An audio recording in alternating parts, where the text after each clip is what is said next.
बहुत बहुत पहले जब अधर्म ने धरती को घेर लिया था और संसार भय से कांप उठा था, तब एक असुर राजा उभरा। हिरण्यकश्यपु प्रतिशोध की ज्वाला में जल रहा था। उसने प्रतिज्ञा ली, मैं उस विष्णु का अंत बनूंगा जिसने मेरे भाई को मारा है। उसने असुरों की सेना संगठित की और संसार पर कहर बरपाया। नगर जले, ऋषियों के आश्रम ध्वस्त हुए और अधर्म फिर से बढ़ने लगा। अधर्म की ये अग्नि केवल भगवान ही बुझा सकते हैं। जब उसे ज्ञात हुआ कि देवताओं को विष्णु की सहायता मिल रही है, तो उसने निश्चय किया अब उसे अमर तत्व चाहिए। वह अपने क्रोध को साधना में बदलते हुए गहरे जंगलों में चला गया। हजारों वर्षों तक वह एकाग्र होकर ब्रह्मा की आराधना करता रहा। उसकी तपस्या की ज्वाला इतनी तीव्र थी कि स्वर्ग तक उसकी गर्मी पहुंची। देवता व्याकुल होकर ब्रह्मा के पास पहुंचे और कहा, प्रभु, यदि आपने उसकी तपस्या नहीं सुनी तो हम सब भस्म हो जाएंगे।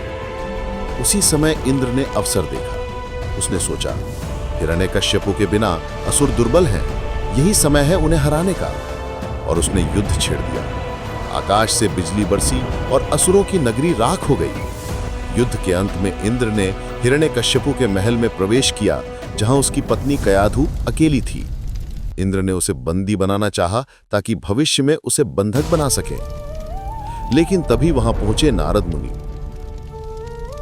उन्होंने क्रोधित होकर कहा, इंद्र, यह स्त्री निर्दोष है, अधर्म मत कर। इंद्र ने सिर झुकाया और उसे मुक्त कर दिया।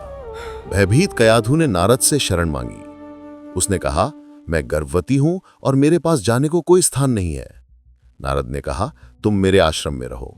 और फिर वे उसे भगवान विष्णु की कथाएं सुनाने लगे। कयाधु सुनती रही और उसके गर्भस्थ बालक ने भी वो कथाएं सुनी। वह बालक आगे चलकर प्रहलाद बना, विष्णु का सच्चा भक्त। उधर हिरण्यकश्यपु की तपस्या पूरी हो चुकी थी। ब्रह्मा प्रकट हुए।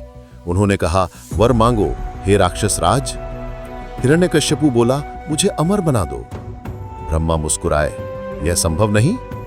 फिर हिरण्यकश्यपु ने कहा, तो ऐसा वर दो कि न मनुष्य, न पशु, न देवता मुझे मार सके, न दिन में न रात में, न भीतर न बाहर, न धरती पर न आकाश में, और न किसी अस्त्र शस्त्र से मेरा वध हो।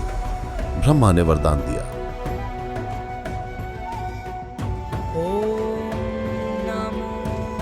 लेकिन उसका पुत्र प्रहलाद, जो अब बड़ा हो चुका था, विष्णु का नाम जपता रहा। हिरण्यकश्यपु का क्रोध सीमा पार कर गया। उसने प्रहलाद को मारने के असंख्य प्रयास किए।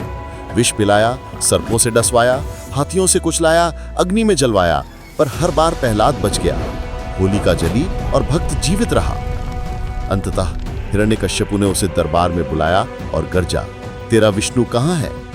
प्रहलाद शांत स्वर में बोला, वह हर जगह है। क्या वह स्तंभ में भी है? राजा ने व्यंग किया। हाँ, प्रहलाद ने कहा। जब राजा ने गदा से स्तंभ पर प्रहार किया तो वह फट गया। भीतर से निकली तेजस्वी ज्वाला और उसमें से प्रकट हुए भगवान नरसिंह। आधे मनुष्य, आधे सिंह।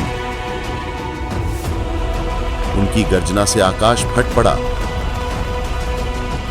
उन्होंने हिरण्यकश्यपु को पकड़ लिया, दरवाजे की चौखट पर ले आए।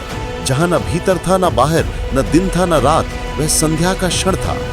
उन्होंने उसे अपनी गोद में रखा, जो न पृथ्वी थी न आकाश, और अपने नखों से उसका अंत कर दिया। राक्षसों की गर्जना शांत हो गई। ब्रह्मांड ने पुनः संतुलन लौटाया। देवता स्तब्ध थे, पर छोटा प्रहलाद श्रद्धा से आगे बढ़ा। उसने भगवान के चरणों में सिर झुकाया, प्रभु, आपने मेरे पिता को मुक्त किया।